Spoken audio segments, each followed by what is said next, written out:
welcome everybody. So we're in for a bit of a corker this evening. We have a special guest, Flat Earth Dave. Hello, Dave. How are you? Good. How are you? Warm welcome to you, Dave. And Thanks. thank you so much for coming on this evening, giving us your time. One thing that we're about, we're a community that loves truth. We're truth seekers. We're hungry for the truth. We're very aware that the world isn't what it seems. And there's a lot of speculation, there's a lot of opinions out there. And we just like to have an open floor for open discourse, really. So I want you to put you at ease first and foremost. We're very relaxed here. This is not a debate. I sometimes see some of these debates taking place online, and it upsets me sometimes because people are coming at it from a disingenuous perspective, or they want to do it for monetization to discredit people and things of that nature. Well, I just want to put you at ease. That's not what this is about. This is an opportunity for you personally to share with us your experiences, your knowledge, your research, how you arrived at where you've come to, and for us to just explore these ideas and thoughts and concepts. So, for anybody who doesn't know, I've put a little slide here about Dave, but you can find him online. He's got multiple YouTube channels, he's got a website as well, full of resources, full of videos and content that you can have a look at in your own time.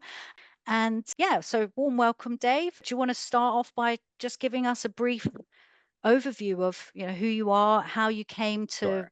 Sure. find flat Earth, and what led you into that direction? That would be great. I'll keep it brief, but you had me listed as the Deep Inside the Rabbit Hole podcast. That we put to bed after 3.5 years, and I started the Flat Earth podcast, which we occasionally do an episode on because I'm on so many different podcasts now. It doesn't really pan out. So that's that. And I have all the different. I'm on X. I'm on multiple YouTube channels, Rumble, everywhere. You can find pretty much everything at flatearthdave.com. So that's easy. I make it easy. Just go there, find my socials. And how did I get into this? What year was it? I don't know, in the 80s, I started questioning the, taxation, the IRS, the government. And then in the 90s, I was basically working for, was it in the 90s? No. Later, after that, I lose the dates are not my thing. I was working at, I'll give you a short, keep it short. I was working at a big solar company, and my buddy Tim and I, in the lunchroom every day, we would be talking about, how the IRS isn't real and how money is made and how, just government corruption. And more people started like waiting for us to come in the lunchroom. We had like 20 people gathered around us at lunch every day. And then Tim calls me one day, Tim Rothschild, by the way. You can hang me to dry for that because his last name's Rothschild, who is not from the royal Rothschild family. And he goes, Dave, we can do a podcast in New York. There's this new podcast studio opening up on the Upper West Side. And it has to have an element of comedy. We would be the truth tellers. And Mike, his friend, who's a comedian, would try to turn everything into a fart joke, basically. And it was actually a great combination. And my comment then was, what's a podcast? I didn't even know what a podcast was. And he's like, it's a recorded radio show. And so we did that for 3.5 years. And in the last year, people started sending me flat Earth stuff. And, we were looking into everything. You could say, anything. And I said, well, let me look into that. You mentioned flat Earth. I was like, nope, you're an idiot. And then they'd post again. I came up with ban for life. Owen Benjamin stole that from me, by the way. So ban for life, because I'm not watching your 1-minute video because that's a step too far. But then Sophia Smallstorm forced me to look, and I didn't go in with an open mind, like, hey, let me find out the truth of this thing. I said, I'm just going to disprove it and get rid of all you idiots because I don't have time for this nonsense. And for 2 weeks, I didn't sleep. Back in 2014, YouTube was actually feeding you great stuff. You like this? Watch this. Oh, you like that? Watch this. And the algorithm was fantastic. And so after 2 weeks, I was like, holy moly. And I didn't want to talk about it. So for the next couple of weeks, I didn't bring it up on the podcast. I was like, we're going to lose all our listeners. Then I'm like, wait a minute. I'm all about truth. And I brought it up, and it didn't go over well. But that's okay. That's what the podcast was about. And basically, within a year, we were doing all sorts of flat Earth stuff on there. But the podcast blew up. And my friend Matt Long, who I had met at a conference, he's like, "Hey, Dave, there's no podcasts, like audio podcasts about flat Earth." And so we started that. That went viral. And fast forward, I had my own, I went to college. I went to corporate America. I left corporate America. I started my own business. I was making more money than I ever thought I would make. Life is going great. I have the American dream. The thing, everything I did in my life was for more power and money. And then I had this opportunity to walk away from it all and hopefully be able to pay my bills. And I chose that one because it's a better mission. My goal in life isn't to make money. It is literally to unplug people from the matrix. Because if you guys are truth seekers, as you say, which I'm sure you are, nothing makes you happier than seeing somebody unplug from the mind programming and see reality for what it is, or at least see what it isn't. What they've been trapped in their whole life. And so that's what motivates me. Talking to people that have no idea what's going on, no idea that everything's live. Last thing, and then I'll throw it back to you, is people would go in the podcast, callers and stuff. They go, "Dave, everything can't be fake. Something has to be real." You think you're an auto hoaxer. And I was like, you're right. Something has to be real. I said, "Oh, Sully, I don't know, for those of you in the United States, Sully landed that he was a pilot. He got a bird strike out of LaGuardia, and they landed on the Hudson River in the middle of the winter when it was like 20 below zero, and saved all the passengers." Right. And I'm like, that was real. Then I found out that wasn't real either. Yeah, it's very difficult to decipher between what is real these days and what isn't, right? I think you've got to start from the point that everything is manufactured, and then you work your way Everything. back from there. And Yeah. I say, I don't like being what they call an auto hoaxer. Oh, there was a shooting, a school shooting, a fake, but every single one has been fake, right? Every single one. So if you auto hoax something, you have a 99% chance of being right. But I don't like to auto hoax. I like to look, Yeah. you guys know what happened here in America the other day. You might lose half your audience when I say this. I looked at that and I'm like, wow, they finally killed somebody. There's no way it was a lone gunman. It was a professional hit, by the government. And I looked at the crowd reaction. At first it looked good, but then I looked deeper. It's not what you think it is. The entire thing is not what you think it is. I challenge anybody, find a picture by any fan, anybody, of Charlie with his kids. You'll never do it. There's 12 pictures of him and his wife, and they're the most awkward pictures ever. The kids' faces are hidden. Now, okay, they're private people. They're hiding the kids' faces, but they take them to stadium games and national parks and stuff where everyone, he has millions and millions, hundreds of millions of fans. There's no photos. There's none. The entire story of him is fake, like everything else. Sorry about that.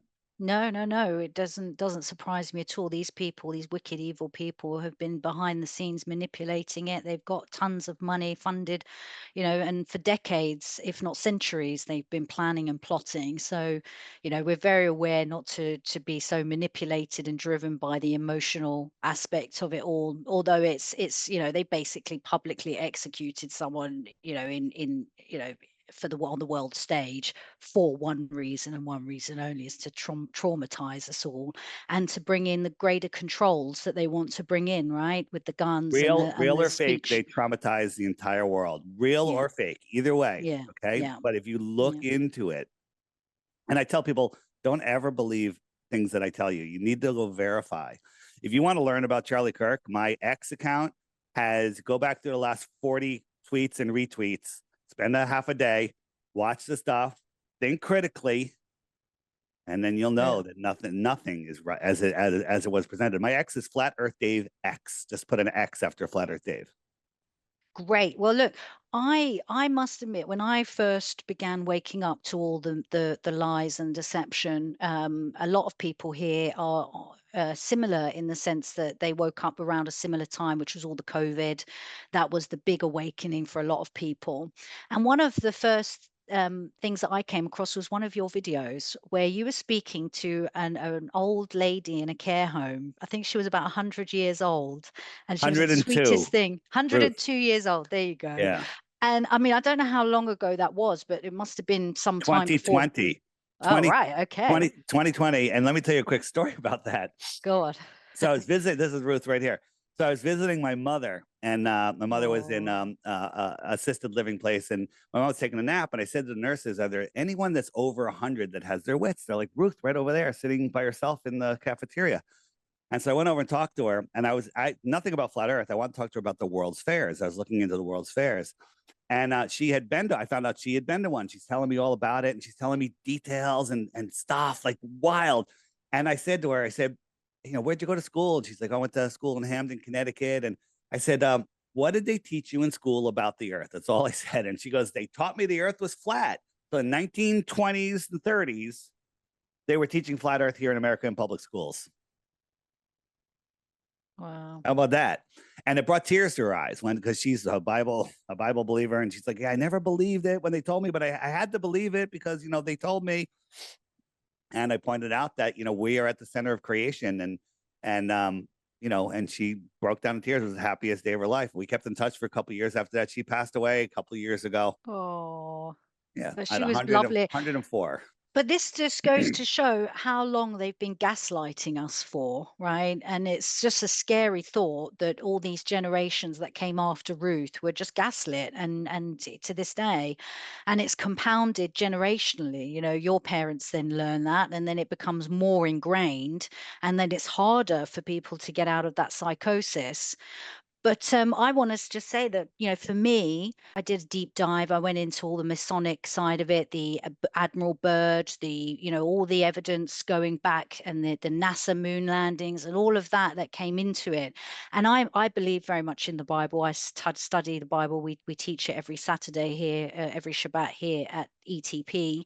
And for me, it was very easy to accept a flat earth because a lot of what is taught in the Bible is a flat, stationary, non-moving, non-rotating flat plane, and that's very clear from the scriptures. So for me, it was a very easy, once I'd seen all the deception throughout the years and how it got, with the NASA programs and everything else, and then how it exploded, and then you look at the lies and the deception with the moon landings, it was very easy for me to accept flat earth. But there's probably some people here in the membership is going to have mixed feelings towards it and not necessarily have taken that dive or can accept such a radical point of view. So I just wonder what you would say to those people. What is it that nailed it for you in terms of the flat earth? It's different for every person. Some people it's the Bible. It wasn't the Bible for me, but the Bible is a great exclamation point. The science and what nails it, it's different for everybody. Some of it is getting the thoughts out of their head. Well, what about seasons? What about boats over the horizon?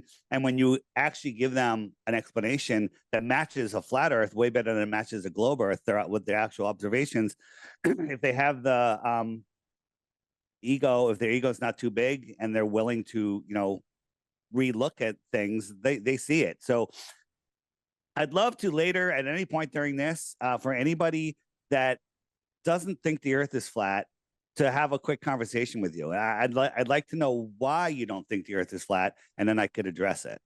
Well, let me have a show of hands, members, you guys. Is there anybody here that believes in the globe narrative, or yeah, Don't be raise your afraid. hand. Don't be. You know what's funny? In 2014, you don't want to raise your hand if you're a flat earther because you'd be embarrassed. Now, 2025, you don't want to raise your hand that you're a glober because you're embarrassed. The tables are turning, that's for Yeah. sure. Okay, we've got one member. Does anybody else want to holds on to the globe theory? Well, We've got a couple of sitting on the fence and happy to see either way. On the fence Yeah. is good. On the fence is good. You should never jump over that fence unless you know for sure.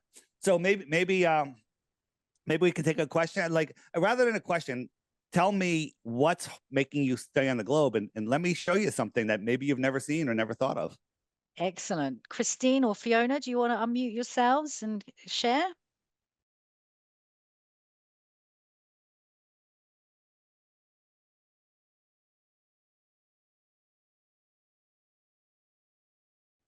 Yeah. So would you agree that all spheres, oblate or not, have a curvature rate to them? Depending on their size, it would be different, right?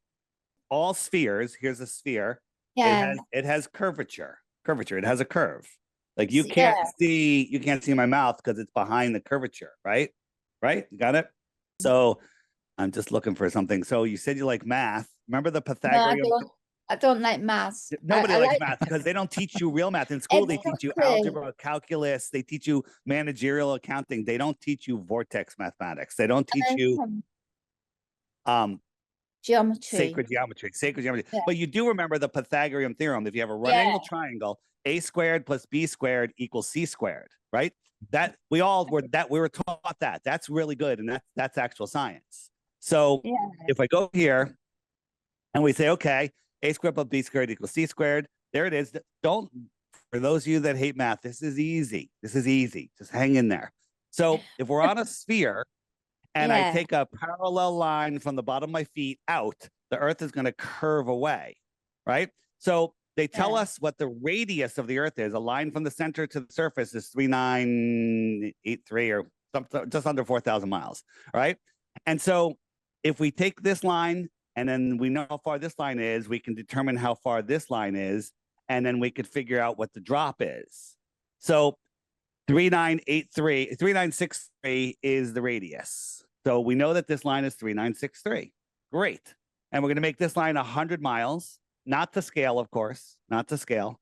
And so at 100 miles, there's going to be a drop, right? There's going to be a substantial drop of 15. What is a squared plus b squared equals, what do I have? Oh no, distance plus radius equals the hypotenuse. So that's what they are squared. And when you actually put the numbers in and divide it out, it's 3,964 miles. And if we subtract that from the radius, that gives us a drop of 1.2 miles. So this drop right here is 1.2 miles. The problem is we can see that far. We can see things that are far beyond that curve. We can see things that are far beyond that curve. Let me show you an example. An example would be, let's look at this one. It's one I show all the time, but it's actually a good one, easy to understand. So large bodies of water need to be contained. You would agree, you can't bring me 5 gallons of water without a container, right? Yeah. You can't, it needs to be contained. Lakes need to be contained. What's the container for a lake? The land that's higher than the water, because if the land was lower than the water would run away. So here we have a canal or a lake, whatever you want to call it, fine. At rest, it lies flat, and the cold, it freezes flat. So we're on the ice. We have our super zoom P1000 6 inches above the ice. We put these lights out here that are 1 foot off the ice at 8 miles, 7 miles, 6 miles, and 5 miles. Now, that doesn't seem far because we're told the Earth is so big, we're just a microbe on a basketball. We'd never be able to see it.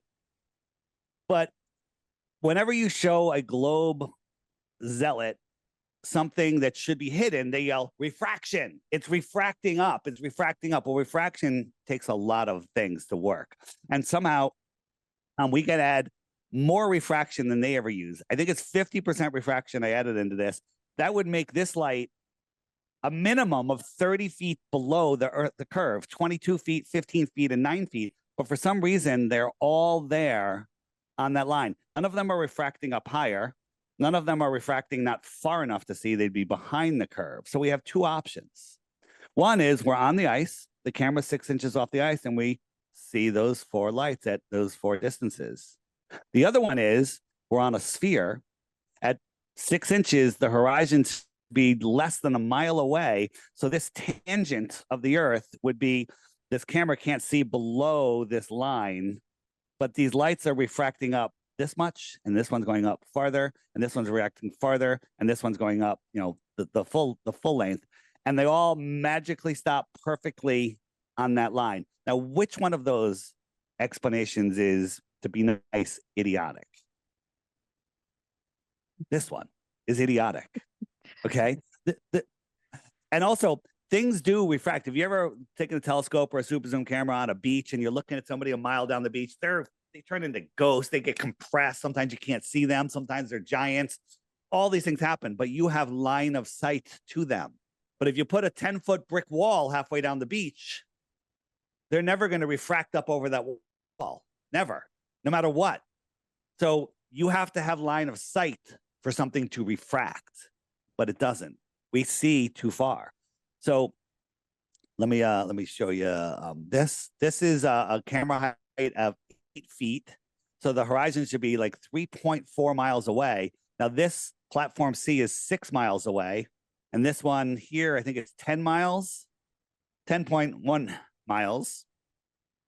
The horizon should be halfway before this. And what do I mean by horizon, right? The horizon is like, so I'm touching the water here, but when that water goes beyond the horizon, you no longer can see the water, right? But I can see the water in front, between, and far beyond the other one.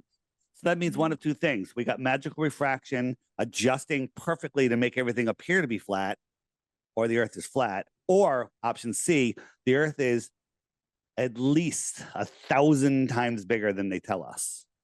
Yeah. But even at 1,000 times bigger, we have observations that blow that out of the water. Pun intended. Here, I got a shorter one for you. So this boat has a microwave transmitter on it, and it was transmitting to this buoy.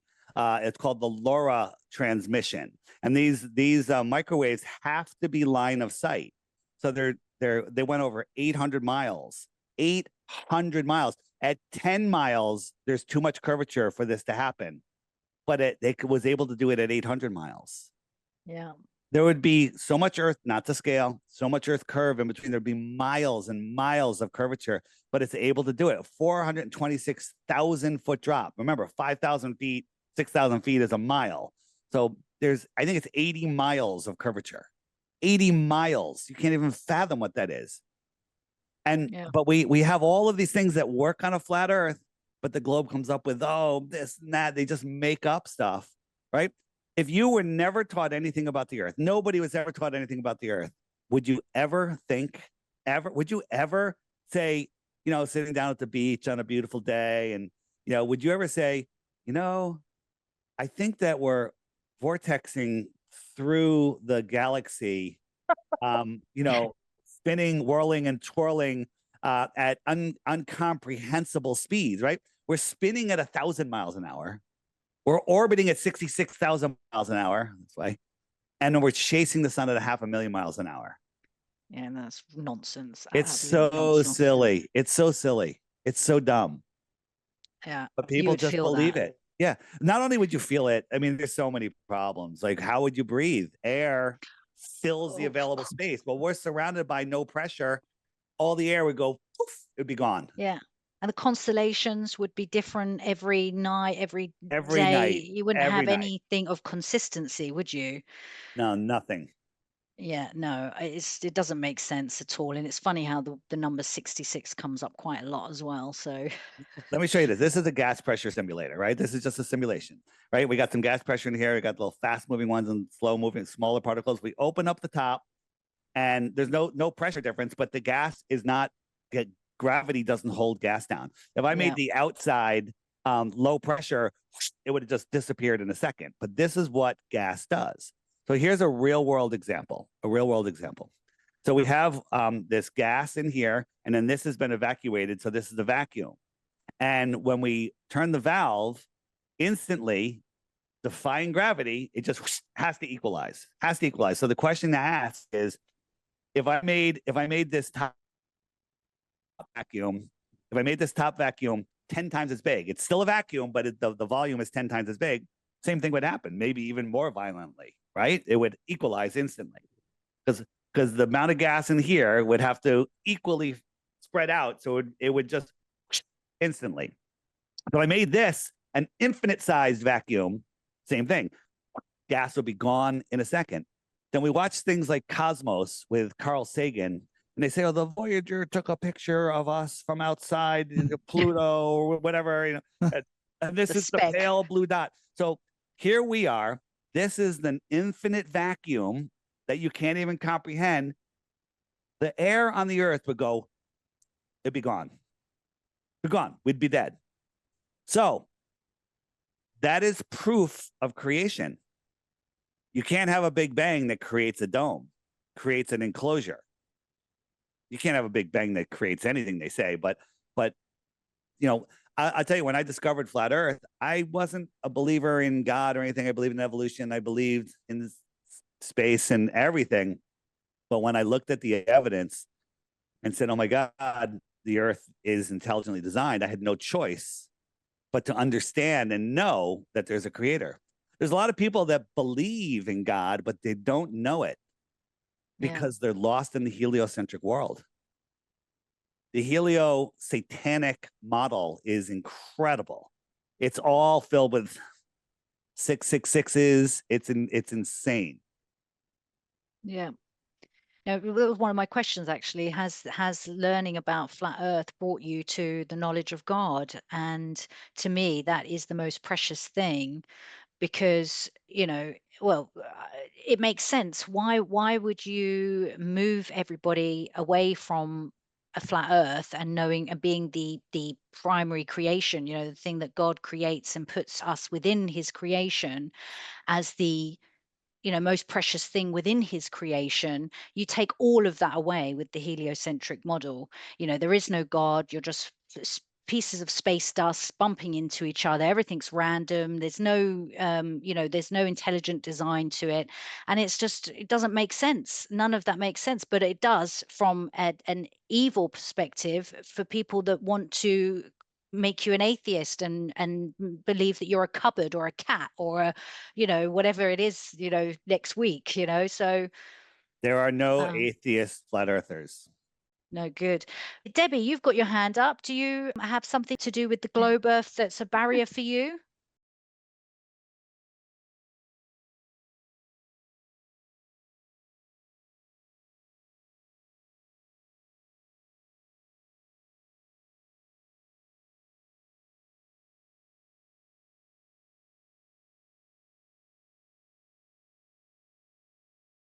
Those are two great questions. Never heard those before, right? No. When you Google flat Earth, you find that this is not flat Earth. This is called a false binary. It's a heliocentric flat Earth pancake world. Nobody believes that. The only people that believe that are people that haven't actually looked into flat Earth properly. So on the flat Earth, we live on a flat plane. Now, so first I'll go in circumnavigation, then I'll go to falling off the Earth, right? Mhm. So on a flat Earth, we live in a giant pond. It's a giant pond. If you're on a giant lake sailing around, could you fall off the lake? No, you can't. You could sail to the edge if you were allowed to, right? So I have a magnet here. That's our North Pole. And I have my boat or plane or whatever, and it's a compass, and the needle is pointing to the north. Now, west is 90 degrees to north. So as I try to move that west, I have to constantly keep turning to the right to maintain a heading of 270 west. Do you see that? I have to keep turning to go west. West is not a straight line. East and west are circles. If I go east, I go this way and come right back around to where I started from. So there's your circumnavigation. Now, the problem for the flat Earth is if you started off in Santiago on a flat Earth and you went south on a globe, you'd end up in Australia. But on a flat Earth, you wouldn't. The problem is billions of people have circumnavigated east and west. 0 have done it south. So now I'm here again, and now I'm going to dead reckon west. So I say, all right, west is this way. I line my stick up, and I follow the stick. As soon as I start moving, I'm heading south because I didn't correct. South is every direction away from north. Nobody has circumnavigated south ever. Now, there are a couple liars that say they want to cross Antarctica. We showed you where they go. It's nothing. But here I am. And south, again, is away from north. So when I go south, I go away. I don't pop up over here magically. No one's ever done that, right? And now if I go north, I'm going north. Watch the compass. North, I'm going in a straight line. And as I pass the North Pole, the compass does a 180. And now I'm heading south. Every straight line is south. That's south. That's south. That's south. And that's south. Isn't that crazy? Yeah, it makes sense. Okay. In the scriptures, it says that God, He forgives your sins as far as the east is from the west. He doesn't say north from south. He says the east from west. So I thought that was quite interesting. Which means what he's trying to say is it goes on forever because it is circular. It's not Right. linear, right? Right. And flat but circular. Yeah, I get correct. it. Yeah, So okay, that makes sense. Yeah. so that was the falling off the earth. So let's just go over to Yeah. map. Give me a second. Where did that go? Just while you're doing that, Dave. Yeah. Two films, because obviously the truth is hidden in the arts. The Truman Show. The True Man Show, the Sirius Okay, and when satellite he falls from the escapes, sky. Yeah. And when he escapes, he hits the dome, doesn't he? He hits the edge of the dome when he Right. escapes in his sailing boat. And then, of course, you've got Game of Thrones, where you've got the ice wall. Just thought I'd mention that. I think there's two purposes of the Game of Thrones: to capture everyone's imagination, make them believe in an ice wall, which there is no ice wall. There's the ice shoreline, but it's not a wall. Like if I had a wall of ice and dirt that was 10 feet wide surrounding your property, that's a pretty interesting wall. But if that wall was 1,000 miles wide, you just call it land, right? Mm-hmm. Antarctica is the highest land on Earth. It's higher. It's twice the average height of any other continent. Well, that's the shoreline of our world pond. It holds the waters in. We're not supposed to go there, right? So what they did is they took this map out of all the encyclopedias, out of all the libraries, they cut it out, they wrapped it around a sphere and said, you're not allowed to go to this white area without supervision. We'll take you and show you some penguins right here on the corner, but you're not allowed to go there. And this is all that there is. And no one's allowed to go independently beyond 60 degrees south. Now think about this. Let me just get it where I can see Australia. All right, so here's Australia. So imagine you lived in Australia and the government said at 200 miles offshore, so they made a circle around Australia, 200 miles out. You can't even see 200 miles. You can't see 50 miles, right? Because of angular resolution and stuff. And you're told if you go out there, the military ship will stop you and say, you can't go out there. It's a wasteland. It's a wasteland. There's nothing there. There's nothing. And you're not allowed to go there, and they send you back.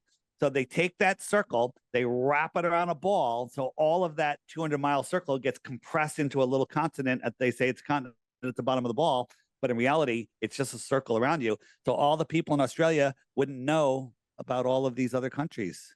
They wouldn't know about them at all. So what if there's more countries out beyond 60 degrees south? Do you believe that there are? So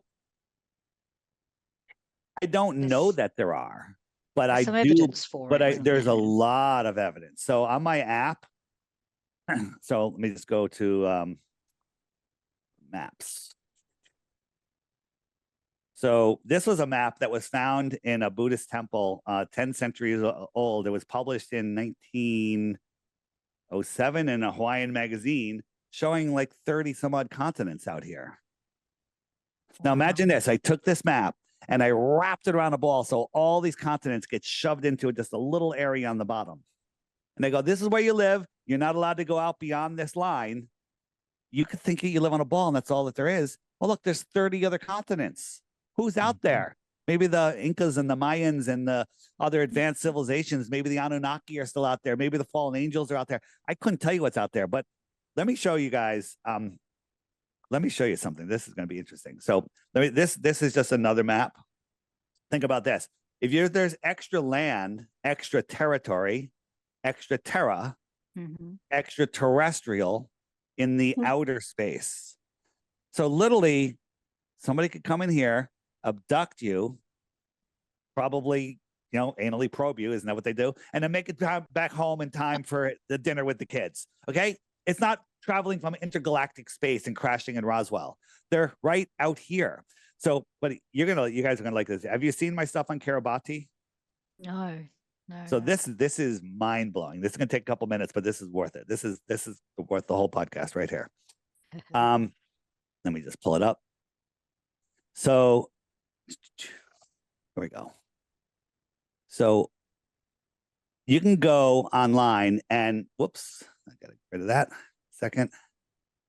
Where'd that go? So you can go online and you can go on ship tracking, shiptracker.com or whatever, and you could find all the cargo ships, cruise ships, and find out exactly where they are, where they're going, who the captain is, where they're registered, and everything. And we were looking, and we saw a ship that was classified as a fishing vessel, and it was 730 miles from the closest port. What? How does an active ship get 730 miles inside of Antarctica? Zooming out, we got another one that was 905 miles, which is almost in the middle of Antarctica. How is that possible? So we clicked on one of the ships, and it said it was 850 meters long and 80 meters wide. That is a gigantic ship. That's an awful big fishing boat, right? Mm. And just trying to get here. And it had very little information. Destination unknown, registered to the nation of I'm going to pronounce it the way it's spelled, Kiribati. And we're like, where the heck is Kiribati? So when we Google Earth it, search Kiribati, it goes out to the middle of the South Pacific. I had to put a pin on it. It's literally just a sandbar, a little bigger than a sandbar, right? And it's just a small little island nation called Kiribati. And we're like, wait a minute, what is this? So notice the spelling, Kiribati, right? Biti, yeah, they call it Kiribati or whatever, right? And another funny thing about that is somebody was looking around Kiribati and found there's a Captain Cook hotel or bed and breakfast, whatever it is. Captain Cook Inn hotel. And Captain Cook, for those of you that don't know, he's the guy that tried to circumnavigate Antarctica, which is about 10,000 miles around. And it took him 3.5 years. He went over 68,000 miles. 68,000 miles. How's that possible when the equator is only 25,000 miles? He went 68,000 miles. It's supposed to be a smaller circle at the bottom of the ball. So that's a problem. So that doesn't prove anything other than, somebody likes the story of Captain Cook, right? So we looked at the ships that were docking at their way oversized pier, and there was a whole bunch of them, and all of them had destination unknown or destination Christmas Island. Now, some people say Kiribati is called Christmas Island, which may or may not be true. But if you know all of the stuff with Christmas, Santa Claus, Satan Claus, right? That's just a very suspicious name. Very, very, very, very suspicious name. Now, are you guys aware about the nuclear bomb hoax? No. Nuclear bombs don't exist. If you don't believe me, that's good. Absolutely. You're with me. Nuclear bombs do not exist. On my website, flatearthdave.com, scroll down to the bottom. There's a nuclear bombs banner. Listen to those podcasts, and then you'll know. You won't believe, you'll know. Good. Sorry. It's all about fear, is it, and control? It's all about fear and control. So they say that there was lots of nuclear bomb testing on this island, right?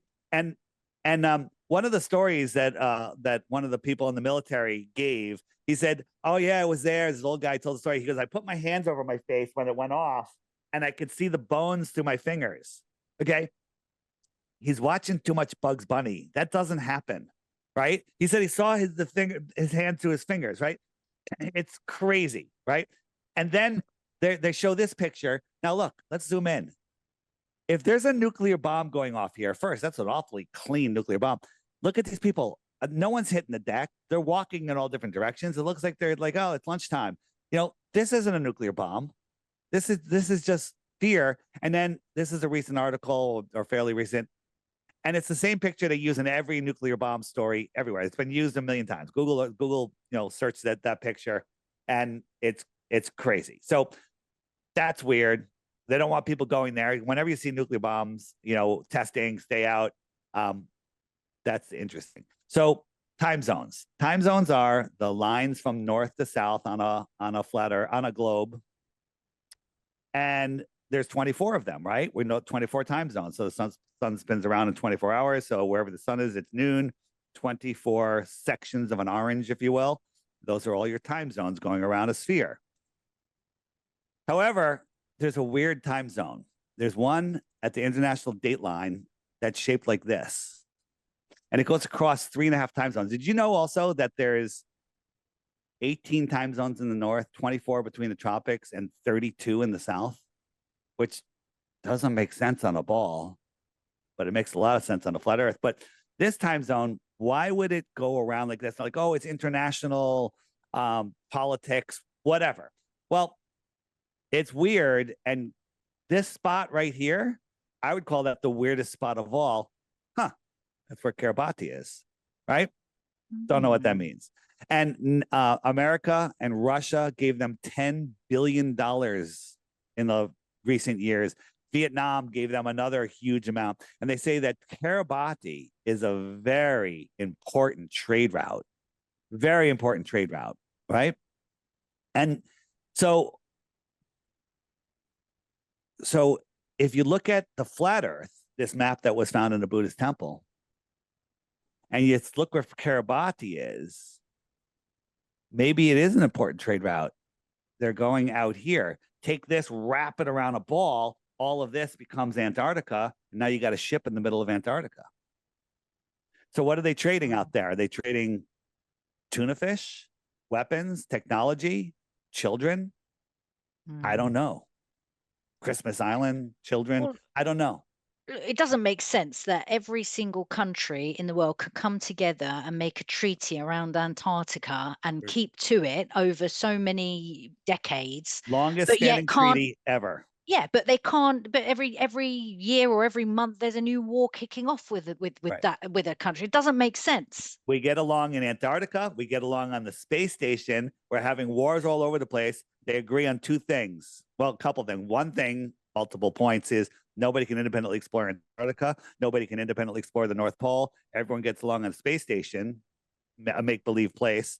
And the other one is everyone has to become a human pincushion, right? Yeah. Everyone, they all agree on those things. It's amazing. It's one big theater show, right? Yeah. But now here's the interesting thing. So we made a bunch of videos on this. They started going viral all over the place. And then people are like, wait a minute, I can't find Kiribati. And when you search Kiribati, it takes you to the other side of the world to this other island. Kiribati's all the way over here. And they changed the name to Karamati. Right. No, Recently. just after our video went viral. It's now Karamati. Sounds like basmati rice, doesn't it? That's crazy, but it makes sense. So when you search, you don't find it. So again, there's a preponderance of evidence. Let me show you another one. So a couple things. One, I may be responsible for the changing of the name to Karamati. When I interviewed Ruth, I was like, this is amazing. And the video is going super viral. It was uploaded to like 1,000 different channels. And I tell everybody, we need to get into nursing homes and talk to people that are over 100 because we don't have that much time, right? We're at the end of, where things change. And everyone's like, yeah, we're going to do it. 3 days later, all the nursing homes in the world were shut down because of COVID. And nobody could go visit them. Yeah. I may be responsible for that. All right. So wait, one more thing I may be responsible for. So you guys know about the Georgia Guidestones? Yeah. When they destroyed not so long ago, someone took a gun. I may be responsible for that. Let me show you. We'll just blame you, Dave, for everything in the world. Well, the truth will get things destroyed for sure. So we're whirling and twirling, but if you look through this hole in the center stone, Polaris is there all the time, forever. Now, they say that we're so far from Polaris, even though we're traveling 4.4 billion miles a year, never to return to where we were before, even though we go 183 million miles on other side of the sun or whatever the number is. It's so far away, there's no parallax. Stupid, but fine. Okay. But what they can't get away is that the Earth is wobbling. So the axis of the Earth is wobbling, right? So it's wobbling, and that would move, and it wobbles 1 degree every 72 years. Well, it was built in 1981. It was up for over 40 years. So we're more than a half a degree. And 1 degree is 2 to 3 moon widths in size in the sky. So it would be at least a moon width out of the hole. And it wasn't. It was there. So we went there. We did time lapses. We made these videos, and they started going super viral. And out of nowhere, boom, a terrorist blew up the Georgia Guidestones. 3 hours later, bulldozers were there, took the whole thing down, stole the time capsule, no investigation. That's nuts. Well, well done you. Maybe you should start putting a target on some of these big tycoons and, you know, people behind the scenes, these dark shadows that are really causing all the heartache and trouble for us. Here's the thing. We don't have, the only enemies we have are ourselves, because they can't do anything to us unless they have us in fear, unless they have us creating what we don't want. That people are like, what can I do? I'm only one person. That's one person awake and aware and using their thoughts properly can change the world. Absolutely. Yeah. This place is not what we're told it is. We are not who we're told we are. We are way more powerful beings than they want us to know. And that's why they do this. So why the lie? Because they're hiding our true divinity. They're hiding where we are. They're hiding more resources. They're hiding, they're hiding everything. They're hiding freedom. This is a analogy I have. We're these powerful, spiritual, connected beings, right? There used to be a way. I hope you guys are all awake to the old world stuff. I don't know if you guys looking at it. Yep, Tartaria and my lunch technology. break. Everybody follow my lunch break. My lunch break. Yeah, he's good. He's good. I do like him. Yeah, he is good. He's the best. And there's so many others. And on my app, there's a whole Tartaria page. But we are these connected, cosmic, for lack of a better word, entities in this spiritual realm. But what they did is they capped us off. They put a ball over our head, which is fear, limitation, lack of resources, lack of everything, overpopulated, running out of resources, all nonsense. We spent all our lives paying for electricity, heat, and gas for our cars, right? That's the majority of what we're working for, and all of that should be free. All of that should be free energy. They had airships bigger than cruise ships flying all over the world hundreds of years ago. Like crazy stuff, like wild stuff. I think it goes deeper than that, though, Dave. I think it's a fight for your soul. I think ultimately it's your eternal resting place with God that is being compromised here. Because the enemy, the devil, that's what he wants. He just wants your soul. The very thing that's supposed to return to God is the thing that he steals and robs from God, which 100%. So when I talk about flat Earth, this is a very simple picture of the toroid that we live in. This is the plane of inertia that's in the middle of the toroid. I would say it's less than 1% of this entire system. So this is the Earth. The flat Earth is less than 1% of this whole system. The whole thing couldn't exist without the rest of it. But this is what we experience here. They don't want us experiencing all of this metaphysical, spiritual part. They want us here fighting for our next, material thing. They want us here fighting each other. They want us all hating each other, arguing. This whole Charlie Kirk thing is literally dividing the truth community because people are, and they do it through your emotions and fear. Fear, false evidence appearing real. That's the only way they can control you. And the news is steering your mind. News, north, east, west, south. They're steering your mind.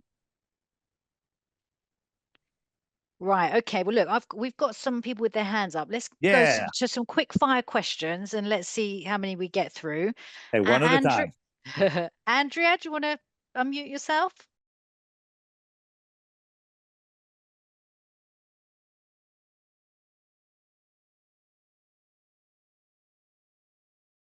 Can you tell? So this is the solstice, and this is the other solstice. Can you tell which solstice this one is versus which one this one is by looking at this? Well, how do you know that that's the Tropic of Cancer? There you go. Correct. So if you were viewing this exact same thing from the south, this side would be higher because they're not any higher. It's level. Exactly. It's level. But so this is in the north, and so the sun takes a slower loop around the smaller circle, and then it speeds up and goes out here. Now, how can we use that to prove the shape of the Earth?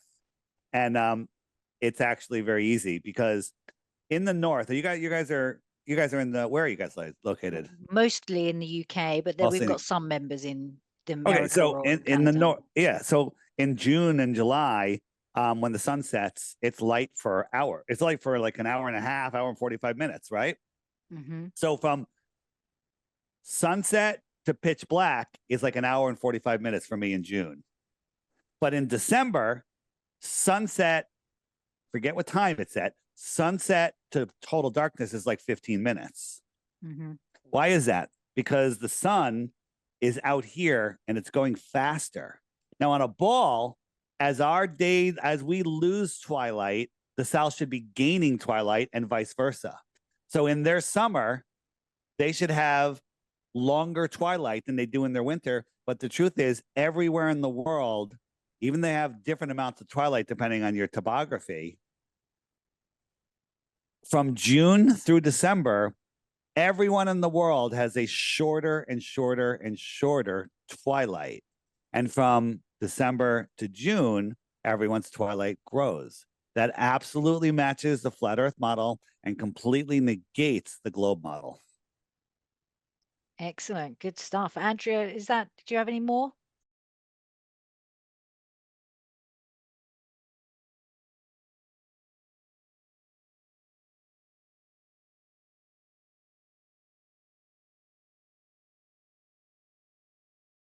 New Zealand, Australia's right on the corner, and they want to go to Argentina. Well, FlightAware says this would be the shortest route, FlightAware, but the plane goes all the way up to San Francisco, across to Houston, Texas, and all the way back down, crossing the equator. This is the equator.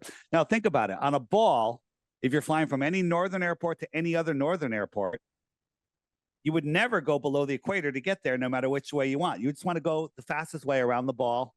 And guess what? Nobody ever does go south of the equator from a northern airport to any other northern airport, no matter where it is. The same should be true in the south. But in the south, as I'm showing you here, this one goes way the hell out of the way, across and down. But if you look at it on a flat Earth, New Zealand, San Francisco, Houston, Argentina. Isn't it weird that all these convoluted globe routes are straight lines on a flat Earth? What are the odds of that? We should ask Grok. Good. Dave, you got your hand up?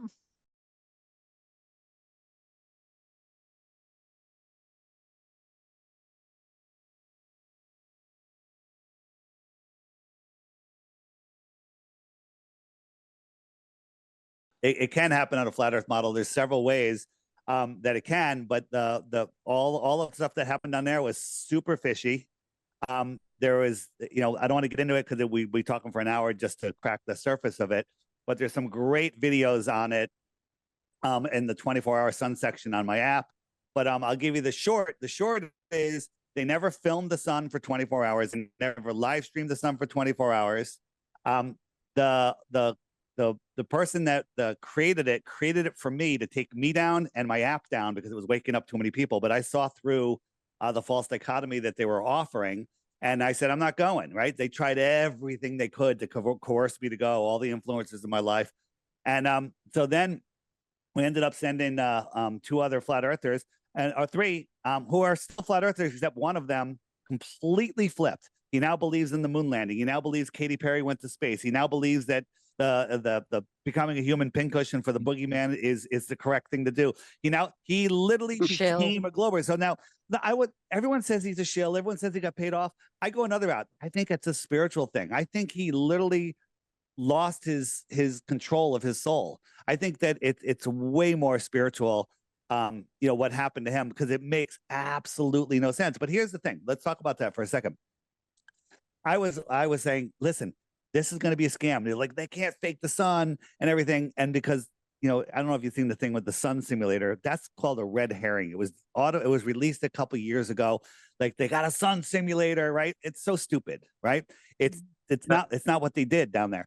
But I said, it's always cloudy down there. I said, but so they could fake a sun behind the clouds. And he said, yeah, we don't, if it's cloudy.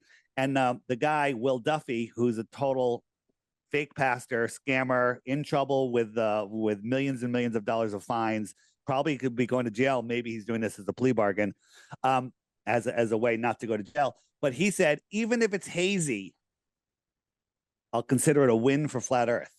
That was just to get these guys to go. So they went. And when they got there, the people that were getting on the plane go, you guys are lucky. We haven't seen the sun for 3 months. And the day they get there, it's 9/11 blue. It's like the bluest sky ever. The day they get there, not a cloud in the sky, right? Yeah. And then so you start. I'm getting into this a little bit. The Lockheed whistleblower from Antarctica said the directed energy technology they have down there is incredible. Microsoft admits that they have a way to send images into free space. They don't even need plasma or anything. They could literally project a plasma image into thin air, right? And people believe in Project Blue Beam, but you don't believe that they can put a bright light in the sky, especially if you have a liquid crystal dome at 13 or 18,000 feet or whatever it is. I mean, there's so much to that. And here's the funny thing is Microsoft has this technology. Microsoft's heavily involved with NASA. I got a whistleblower inside Microsoft that saw some stuff that he wasn't supposed to see that I really can't talk about, so it's just hearsay. And they have contracts with NASA. Isn't it funny that the one guy in the world high up in Microsoft that it would be most qualified for pulling off faking the sun and faking the sky in Antarctica happened to be in Antarctica during the final experiment? Yeah. So, Dave, you know what we need? We need you Yeah. to be down there. We need you to go down well, there. no. Here's the and thing. then Here's the prove 'em thing. wrong. Here's the thing. If you want to say that the motion of a light in the sky, the sun, determines the shape of the Earth, even though we've measured the Earth, right? Globers love talking about people in the past and things and lights in the sky. Well, we're not a light. We don't live in the sky. But if you want to say that the circling sun proves the shape of the Earth, you now have to believe that helium and hydrogen that defy gravity on Earth, that defy natural gas laws of expanding, collapse and become a gravitational body that burns 640 billion tons of fuel every hour for billions of years, but never gets smaller, has gravity that can hold on to Pluto and Jupiter and Neptune, but ignores our moon, that circles around in perfect synchronization, that lines up with the moon for eclipses on an 18-year cycle like clockwork. You have to believe in such incredible nonsense, right? So if there was a circling sun, which I do not believe that there is, Okay. what they saw, what they showed us, I do not believe that was natural. But if there was, all it tells us is how much we understand the sky. It tells us nothing about the floor of the Earth. There you go. All I know is, Dave, is I trust my senses. So I'm on holiday at the minute. I look out over the sea when I'm at the beach, and I just see a flat line. The water doesn't bend. So I just water at believe rest that doesn't bend. we Water just at rest. rest. Yeah. So we have a level Yeah. when we're building when we have a level for building, whatever, putting a shelf up or whatever. Water finds its level. You have a And water it doesn't table in the bend. earth, in the ground. You have something called a water table. Why would you call it a table? Oh, that's it. I never thought about that. So Yeah. I'm showing you, these are some boats. This is like, you zoom out, you can't see this boat anymore. You think this is the Earth horizon, but the boat's still there. It's still there. Yeah.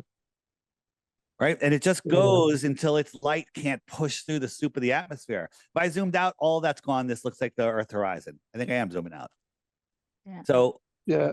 did that boat go over the horizon or is it just out of your view? Exactly. There it is. Perspective. Good. All right, Fiona, you've got your hand up.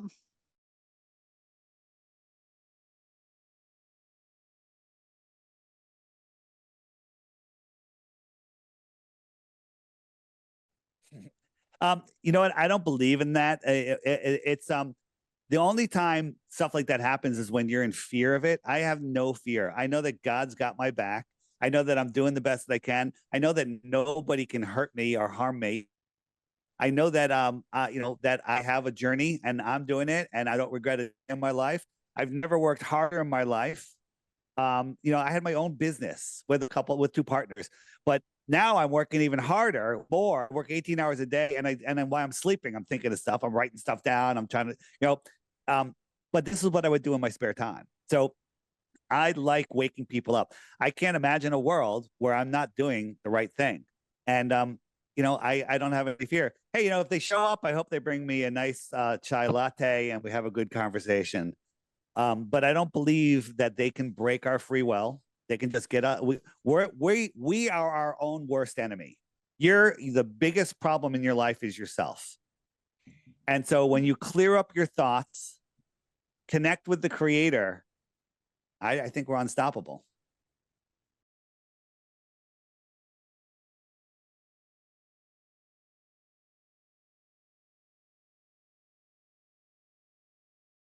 I haven't heard anything about that, but you know, it's hard to travel. So I don't think you can really get to the North Pole. I think that there's some energy there that you know, you can't fly over it. So I don't know. I mean, there's stories of you know, not Captain Cook, one of the other captains that went there, and they said that all of a sudden the water got warm, and then it got to a point where all of a sudden they had this pull, all the metal on the ship, the nails started getting pulled out of the ship and, you know, going towards the north. So maybe there is some giant magnetic source there, which makes sense because the farther south you go, the weaker the magnetic force gets. In Antarctica, your compass doesn't work, barely works, if it works at all. You know, on a ball, the compass shouldn't work on the equator. Actually, it shouldn't work anywhere because it's a ball. But, you know, if you have a North Pole and a South Pole, the compass should be confused on the equator, but it's not. It all compasses, no matter where you are, point north. Check this out. On Google Earth, we can go in and we can draw a line around South America, and it tells us how many square miles it is. Cool. If I try to draw it around Antarctica,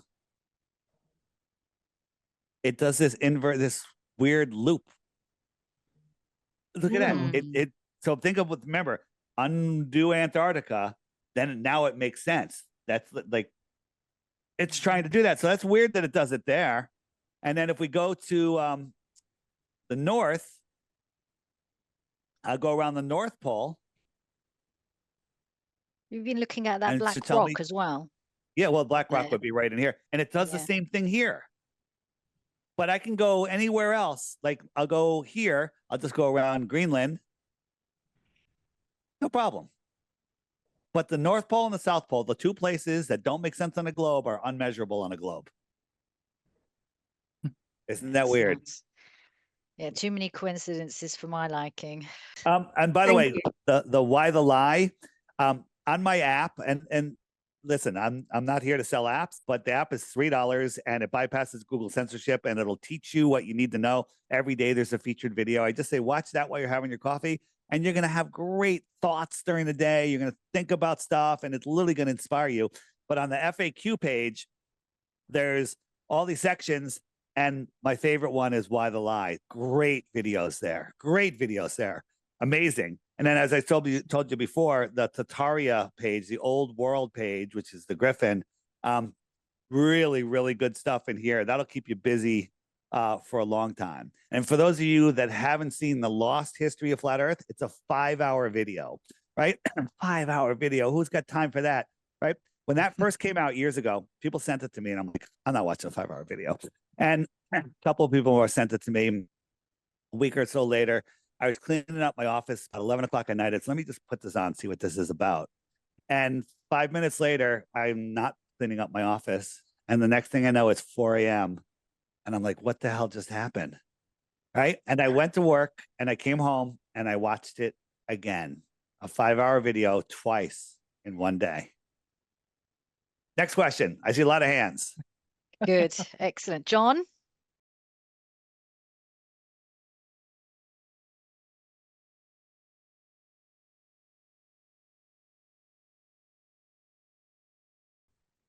Exactly. You know, it's funny. A real quick story. Really weird experience, but in 1998, long before flat Earth ever crossed my mind, I did a thing called the Transatlantic Windsurfing Race. We went from Newfoundland, Canada to Weymouth, England. We had a Russian icebreaker as the mothership, and it was a kind of a relay race.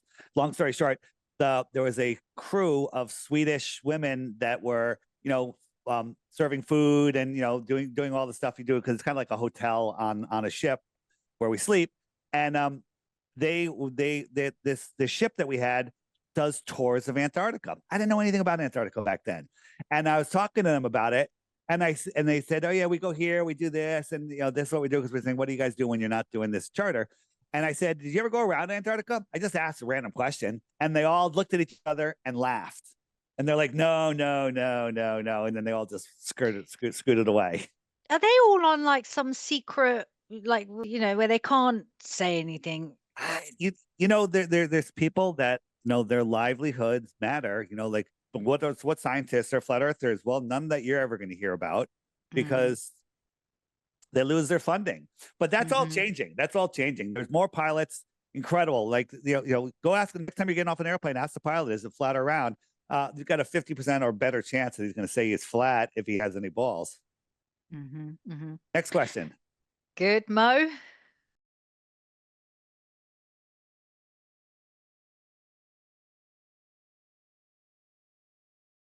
Well, when you say that you're agnostic and it doesn't matter, that's the biggest. I used to say that, by the way, totally. But if you don't know who you are, where you are, what this place is, especially what it isn't, you're giving up a lot of your ability to manifest. So it is, I think, and there are a lot of big things going on in the world. All these other psyops, they wouldn't happen. They wouldn't be able to get away with any of them, especially the human pincushion thing, if people weren't spinning out of control, lost in space, thinking that they grew up from an amoeba having sex with another amoeba.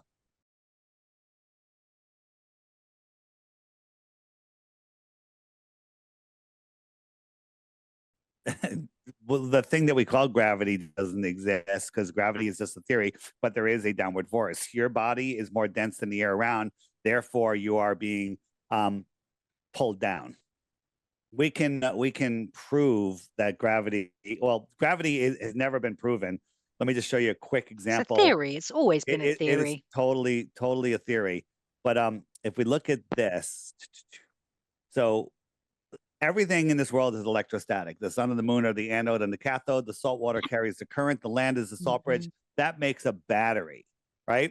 Right. Everywhere on Earth is down equals, down is down. Down is down for everybody in the same place. And they say that's crazy, but in reality, that's crazy. Down is up is down, right? Walter Lewin, a great professor at MIT, says it's all electrical forces that hold the world together. Okay. He's one of the greatest physics professors. So here's a little simple trick that we did, or an experiment. It's some leftover helium balloons, and we tied them to this button. And it's about 2 inches off the floor. This wire goes to a Van de Graaff generator. And we can change the electrostatic charge of this button. So now the Earth has a negative charge, the sky has a positive charge, and we add more positive charge, it goes down. So it just got heavier. Did we change gravity or did we change the electrostatic potential? Discharge, and it goes back up. So we can, let's try the opposite of that. So if we put a negative charge into something, it goes up. Turn it off, it goes down. Turn it back on, it goes up. Interesting, right? This is from MIT again. This is called the silent drone. It's got no moving parts. It's just changing its electrostatic potential, and it's defying what? Is it defying electrostatics, or is it defying gravity? It's defying the electrostatic charge of the world, right? There is a downward flow, measurable, testable of energy coming down from the sky, which is positively charged, into the negative charge of the Earth. That's why sometimes when lightning strikes right next to somebody, they go flying in the air, because the Earth just changed polarity for a split second and ejected them. Didn't turn off gravity. It just sent them flying through the air. So we can prove that electrostatics is real. We can test it, manipulate it. Nobody has ever done that. So you Google that, gravity test, and they'll say, the Cavendish experiment, where they had 2 lead balls in a barn over 48 hours. They attracted to each other, but they didn't isolate electrostatics. The sun and the moon went by twice, changing the electrostatic field, right? It wasn't an experiment. It was an actual, it was just insanity. In America here, we have it's declassified now, a triangular aircraft. I think it's the XRT-3B, and it lifts and propels itself using electrostatics. And it's probably pulling that energy straight out of the air. Why don't we all have that? We could all have flying cars that you wouldn't need to refill. Right. And so they don't want you to know about the ether. Right. And you know why? Because if you had the ether, people would get stuff like this. Right. I have this. This is called it's the it's a Tesla coil, and you connect to it, and it fills your body with this energy, and it heals all sorts of things. Now, I don't like to say it heals because you're not allowed to say that. I say it makes you feel good, and then the thing that you had that has the big C or whatever goes away. It's incredible, right? But they don't want you to know any of this stuff. They don't want you to know any of it. And because we look at all these churches and stuff, those were healing centers, right? Literally, we lived in an energetic infrastructure that was created by angelic beings, if not God himself, right? And all of that has been hidden from us.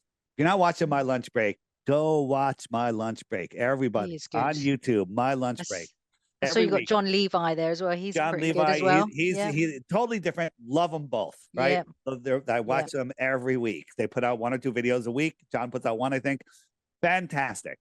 This is what I love, though, is not one of us has all the answers, right? But together, you've got a piece of the jigsaw. Someone else has got a piece of the jigsaw, and slowly, this picture is building. The truth is building, right? That's the important thing. Good. Thanks, Mo. Evan? Good. Can you hear me? Yep. Yes, Evan. Hi, Dave. I've been watching you since 2015, actually. You're a flat earther, I hope. Otherwise, I'm going to kill myself. Back in the days before Jeranism lost his mind. But anyway. Don't blame Jeranism. I think that this is a real spiritual thing. I think if we knew what happened to Jeranism, we would be sad for him. I don't think he sold out. I think that something else happened.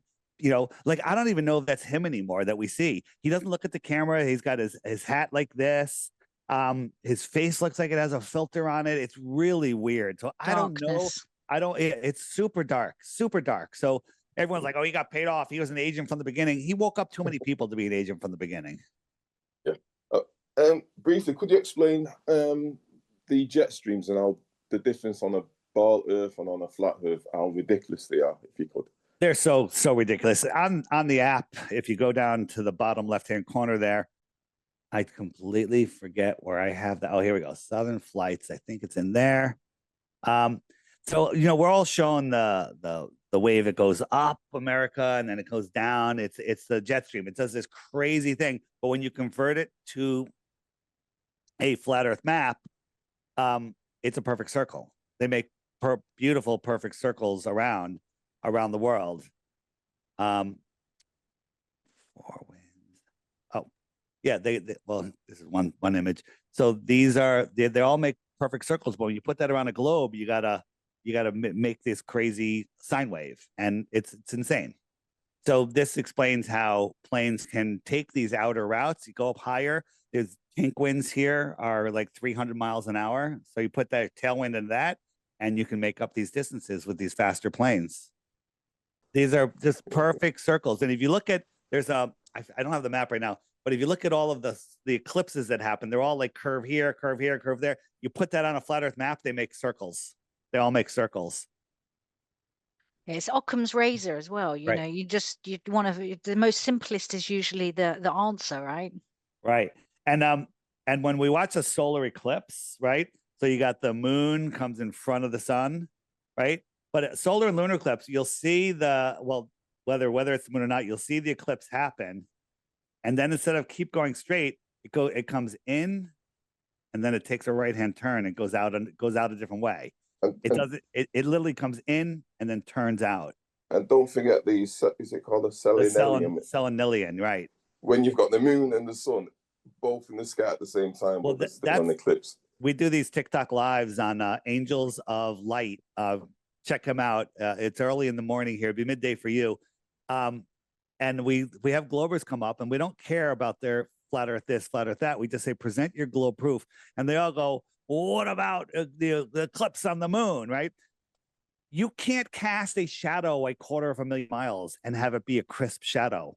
Put a basketball on the ground at noon, and you'll see a nice crisp shadow around it. Hold the basketball above your head. You can't even see the shadow. It's so diffused, right? It's gone. And when you cast a shadow of a sphere onto another sphere and eclipse it, it comes in as a parabola. It turns into a wide eclipse, and then it leaves as a parabola. It doesn't come across with that perfect smiley face that they show. And then you mentioned, just for those of you that don't know, the selenilian eclipse is this. So if somebody's standing here, you're always on the top of the ball from your point of view, and they can see the sun above their shoulder and the moon above their shoulder. That means the eclipse hasn't started. And when the eclipse starts, the shadow should come in from the bottom like that and exit like that. But that's not what happens. That's not what happens. The Selenilian eclipse, it couldn't have started here because his horizon is below both of them, but it does, and the shadow comes in from the top. So this is what you see. You're on the Earth, you see the Selenilian eclipse, but this is what you should see. That's if one of them was below the Earth. But even if it is, the eclipse, the shadow comes in from the wrong side, and people don't have the three-dimensional perception to work it out. Well, I mean, the moon is an odd thing in my mind. It gives off a different kind of heat, a cold heat that's been measured, right? It looks, sometimes you can see through it. It looks like it's in water. Yeah. There's all, I mean, I believe that these things are signs, God says, in the very beginning, on the fourth day, he creates the sun and the moon, and they're equal lights, one for the day, one for the night. But it looks plasma or something, it doesn't look like a rock. You've seen the guy in the 1950s, the black and white film, the guy Yes. being interviewed saying that the moon is Yes. plasma, we're never going to the moon. He's gone.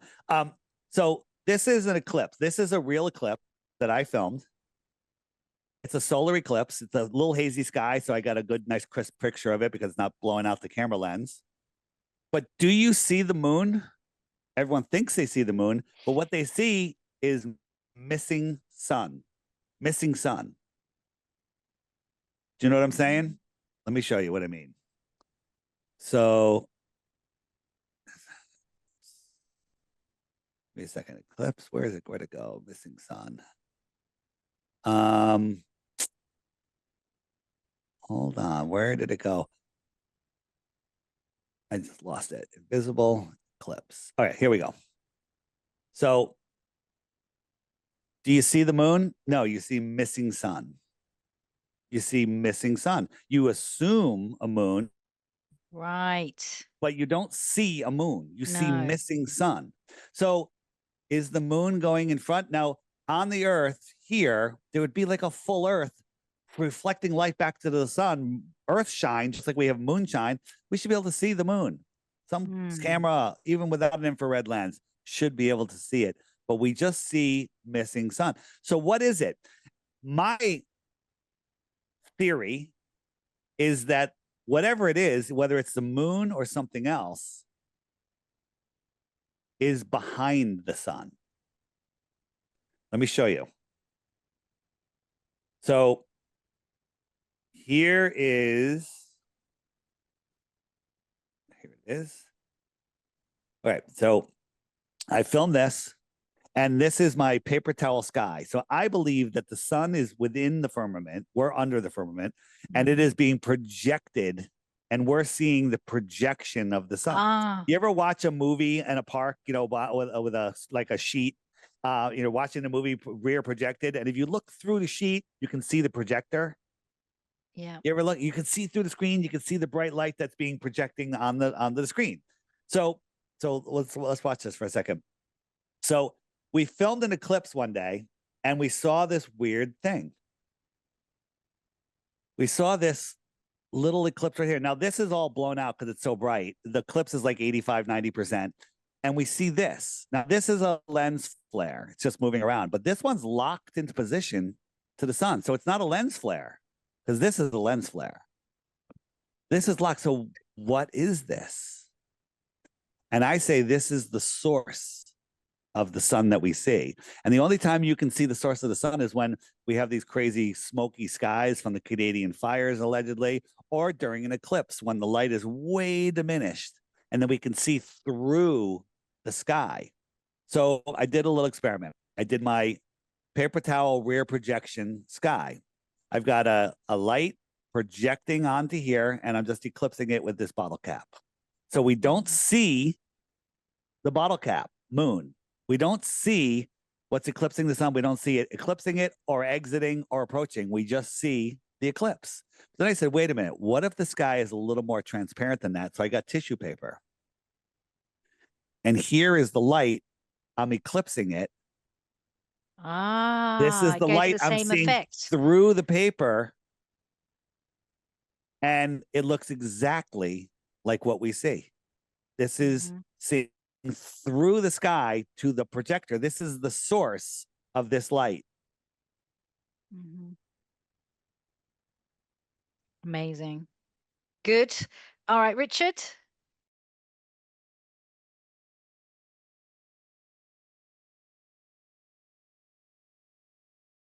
So there's been a number of resets. You got to watch. There's a lot of people that talk about the reset. It's not my specialty, but like Archaics, he's pretty well read.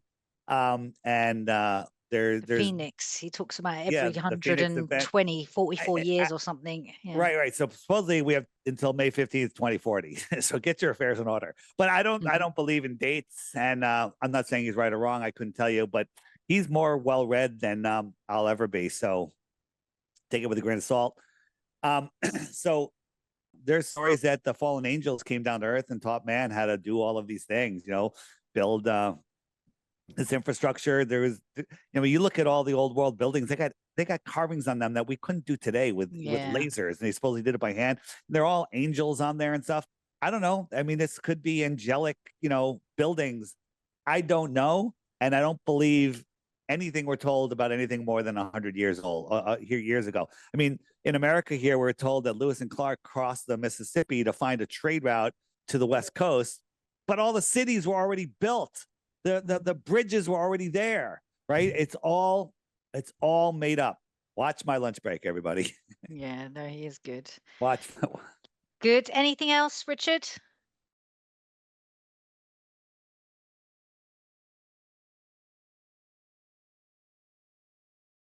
Have you looked into the airplanes don't use jet fuel? Yes. Yeah. So where is it? when I was a kid in the early 70s, I remember on the nighttime news, 10 p.m. news, they talked about how the military has planes, they call them ramjets, that literally stop using fuel when they're flying high and they just burn air. And it was like, they're like, this is great. This is good. Couldn't change world travel and everything. Story disappeared. Never heard about it again. Right. So that was just shut down right away. I believe that there is some fuel on planes, not much, not much. Just for the ignition. Just to get it off the ground. Basically. Maybe. I don't even know that, because I'm going on a flight tomorrow, and every time I'm on a flight, I just close my eyes and I listen. All I hear is electric. I don't hear a combustion engine. I just hear electric engines. That's all I hear. So I don't know. What else? One more. Good. Yeah. Well, Andrew, you've had a question. Woody, did you have one?